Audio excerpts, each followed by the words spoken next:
52-ാം വയസ്സിൽ പ്രശസ്ത നടൻ അന്തരിച്ചു. പ്രണാമം അർപ്പിച്ച് ആരാധകർ. റിഹേഴ്സലിനിടെ സ്റ്റേജിൽ കുഴഞ്ഞു വീണാണ് പ്രശസ്ത ഒഡീഷ നടൻ അയസ്കാന്ത് സ്വെയിൻ അന്തരിച്ചത്. ഒഡീഷയിലെ പുരിയിൽ വച്ചാണ് സംഭവം. റിഹേഴ്സലിനിടെ കുഴഞ്ഞു വീണ നടനെ ഉടൻ ആശുപത്രിയിൽ എത്തിച്ചുവെങ്കിലും ജീവൻ രക്ഷിക്കുവാനായില്ല. ഹൃദയാഘാതമാണ് മരണകാരണം. അയസ്കാന്തിന് 52 വയസ്സായിരുന്നു. നടൻ, മാധ്യമപ്രവർത്തകൻ എന്നീ നിലകളിൽ ജനശ്രദ്ധ പിടിച്ചുപറ്റിയ താരമാണ് അയസ്കാന്ത്. നിരവധി ജനപ്രിയ പരമ്പരകളിൽ വേഷമിട്ടിട്ടുണ്ട്. പ്രണാമം അർപ്പിച്ച് നിരവധി പേരാണ് ഇപ്പോൾ സോഷ്യൽ മീഡിയയിൽ എത്തുന്നത്.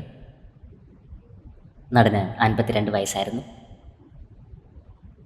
ആത്മാവിന് നിത്യശാന്തി ലഭിക്കട്ടെ എന്ന് നമുക്ക് പ്രാർത്ഥിക്കാം.